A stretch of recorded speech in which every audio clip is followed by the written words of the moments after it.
اکتوبر کے منتھ میں 170 کے قریب کیسز سامنے آئے ہیں اور انفارچونیٹلی ان میں سے 27 بچوں کا انتقال بھی ہو گیا ہے. زیادہ کیسز جو ہیں دادو میں رپورٹ ہوئے ہیں. اور یہاں پر آپ دیکھیں کہ وہاں پر کیسز رپورٹ ہوئے، ان میں سے 7 بچوں کی اموات ہوئی. ضلع کیماڑی ہے کراچی کا، وہاں 16 اور وسطی میں 15 کیسز سامنے آئے ہیں. تو اس پر بیسکلی انور خان سے بات کر لیتے ہیں کہ اس وقت کراچی کے اسپتالوں میں کیا صورتحال ہے، کتنے کیسز رپورٹ ہو رہے ہیں، بتائیے گا انور اس سے متعلق. دیکھیں یہ بالکل الارمنگ صورتحال ہے، اور اس وقت کراچی کی اگر بات کریں گے تو 5 اکتوبر سے لے کے اب تک کراچی کے اندر 73 جو ہے خطرناک کے کیسز رپورٹ ہوئے ہیں، اور کراچی کے ضلع وسطی کے اندر 15 ہیں اور حیدرآباد کے اندر 34 ہیں. مجموعی طور پہ 170 جو کیسز سندھ بھر کے اندر رپورٹ ہوئے ہیں. محکمہ صحت کے اعداد و شمار کے مطابق ان میں 170 کے اندر سے 28 اموات رپورٹ ہوئی ہیں.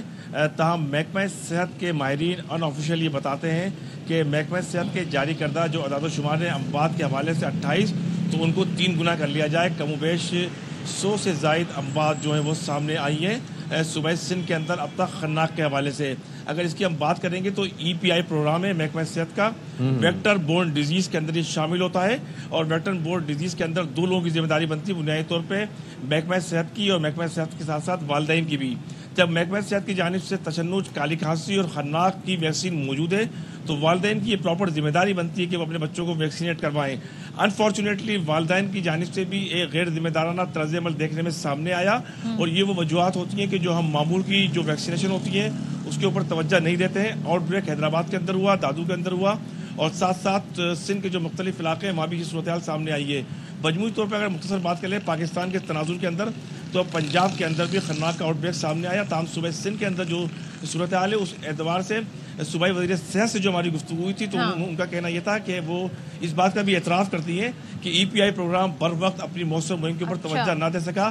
اب اس بات کی ضرورت ہے کہ اس مہم پر توجہ دی جائے. جی ٹھیک ہے انور، بہت شکریہ آپ کا. اور ظاہر ہے یہ تمام تر صورتحال ہمارے سامنے. اب اسی پر ہم بات کر لیتے ہیں کہ اس سے بچاؤ کس طرح ممکن ہے.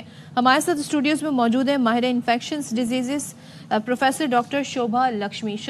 Thank you so much for joining us. تو پہلے تو یہ بتائیے گا کہ یہ اس کی علامات کیا ہیں اور کس طرح متاثر ہوتا ہے کوئی بھی شخص یا بچہ اس بیماری سے. ڈفتیریا یوزلی پریزنٹ کرتا ہے کہ بخار کے ساتھ، اس کے ساتھ جو ہے گلے میں درد ہوتا ہے، آپ کے جو ہے گلے میں جو غدود ہے ان کی سویلنگ ہو جاتی ہے، اور ساتھ میں جب ایک قسم کی آپ کے تالو پہ جھلی سی بن جاتی ہے.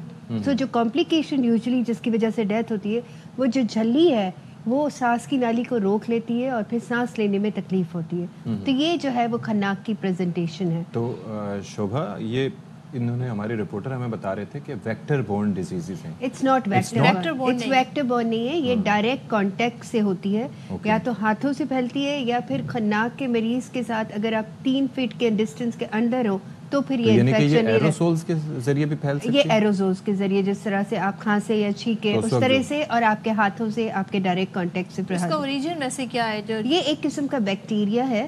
اچھا یہ بیکٹیریل ڈیزیز ہے. المیہ یہ ہے کہ یہ ایک ویکسین پریونٹیبل ڈیزیز ہے، اور دنیا بھر میں اس کے مطلب یہ ایک کنٹرول ڈیزیز ہے بیکاز اس کی ویکسین بچپن سے لگائی جاتی ہے، اور پھر ایڈلٹس میں آ کے اس کا بوسٹر. کس ایج میں ویسے اس کی ویکسینیشن، یہ جو EPI ہمارا پروگرام ہے اس میں کور ہو جاتا ہے؟ کس ایج، کس عمر میں لگتا ہے یہ یوزلی آپ کے پیدا ہونے سے لے کے آپ کے جو 12 مہینے تک جو ویکسینیشن پروگرام ہوتے ہیں نا 2 سال تک، اس کے اندر. لیٹس ایزیوم کہ people who are watching they have missed it because ہمارے یہاں اتنا ریکارڈ مینٹین نہیں ہوتا چیزوں کا، تو پھر کسی بھی ایج میں بوسٹر لگ جاتا ہے. بالکل بوسٹر لگ جاتا ہے، اور آپ جا کے ظاہرہ اپنے بچوں کو ابھی بھی اگر آپ کو اس آؤٹ بریک کو کرنا ہے کنٹرول، تو آپ جا کے اپنے بچوں کو EPI پروگرام میں جا کے بوسٹر لیں. ایڈلٹ کے لیے جو بوسٹر ہے وہ ایک ڈفرینٹ ویکسین ہے، اور جو بچوں کے لیے ہے وہ ڈفرینٹ ہے. ہماری گورنمنٹ کو چاہیے کہ وہ جو ایڈلٹس کے لیے بوسٹر ہیں جو کہ ایزیلی اب اویلیبل نہیں ہے، لیکن اس ایڈلٹ کی ویکسین کو بھی جو بوسٹر ڈوز ہے اس کو وائڈلی اویلیبل کرے. اور سب ضروری ہے اگر ہمارے لیے بھی یہ ضروری ہے. ہاں بالکل بالکل، اپنے آپ کو پریونٹ کرنے کے لیے، بیکاز اگر آپ نے پہلے نہیں لگایا تو یہ بوسٹر بالکل ایڈلٹس کو بھی لگوا دینا چاہیے، بیکاز یہ ہے ہی ایڈلٹس کے لیے. سو ابھی بھی جو کیسز آپ کے آ رہے ہیں، جو کیسز آ رہے ہیں وہ ایسے ہیں جن کو بوسٹر نہیں لگا ہے. سو بوسٹر ڈوز بہت ضروری ہے. اچھا, تو یہ جو آپ نے کہا کہ ای پی آئی پروگرام میں جو بچوں کی ویکسینیشن ہوتی ہے, اس ویکسینیشن کے بعد بھی بوسٹر لگوانے میں بھی بوسٹر کی ضرورت ہوتی ہے ویکسین, بیکاز وقت کے ساتھ امیونٹی آپ کی کم ہو جاتی ہے. کتنے عرصے بعد؟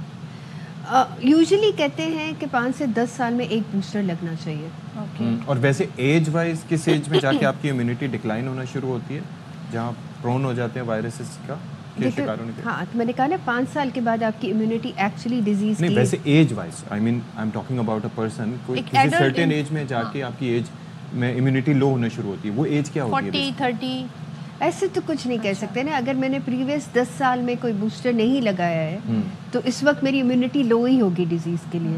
اچھا, 10 سال کا پیریڈ ہوتا ہے نا. تو اگر ایسے آؤٹ بریک ہو رہا ہے تو پھر آپ ایز اے پریکاشنری آپ جو ہے بوسٹر سب کو بوسٹر لگوانا چاہیے. مجھے ایک اور چیز یہ بتائیے کہ یہ جیسے آپ نے کہا کہ بخار سے ہوتا ہے, پھر گلے میں درد ہوتا ہے, تو یہ سائنس تو نارمل کھانسی اور فلو کی بھی ہو سکتی ہے, تو اس میں آپ نے کیا چینجز ہوتے ہیں جن کو دیکھ کے فوراً ڈاکٹر کے پاس جانا چاہیے؟ تو اس میں یوزلی کیا ہوتا ہے کہ آپ کے جو پیچھے جو ہوتا ہے نا سافٹ پیلیٹ یا تالو جسے ہم کہتے ہیں, اس میں ایک قسم کی میمبرین بننا شروع ہو جاتی ہے, ایک قسم کی جھلی, ایک قسم کی وائٹ جھلی بننا شروع ہوتا ہے, نظر آتی ہے. نظر آتی ہے, وہ ایک جھلی نظر آتی ہے.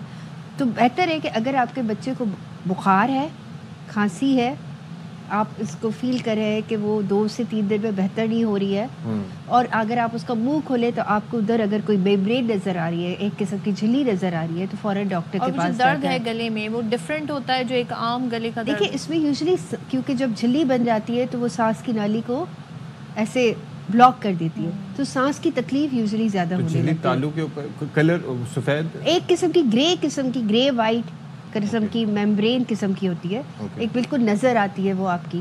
کیونکہ تو پھر اس کے ٹریٹمنٹ کس سے, اینٹی بائیوٹک سے کرتے ہیں, اسٹیرائڈ سے کرتے ہیں, کیا کرتے ہیں؟ ہاں, تو ایسے میں آپ ہاسپٹلائز کرتے ہیں. سب سے پہلے تو آپ سپورٹ سسٹم دیتے ہیں, آپ ان کو جو ہے ہاسپٹل میں ان کی سانس کی نالی کو بہتر کرنے کھولنے کی کوشش کرتے ہیں. پھر اس کے بعد اس میں ایک قسم کا اینٹی ٹاکسن لگتا ہے, جو کہ صرف گورنمنٹ کے سرٹن سینٹر سے اویلیبل ہوتا ہے. اینٹی ٹاکسن, اور اس میں پھر اینٹی بایوٹکس بھی دی جاتی ہیں. اب کتنے عرصے میں پیشنٹ ریکور ہو جاتا ہے؟ یوزلی ہفتے سے 10 دن 15 دن میں مریض بہتر ہو جاتا ہے اگر ٹائملی اینٹی ٹاکسن شروع کیا جائے. کب وہ ایک ڈینجرس زون میں آ جاتا ہے؟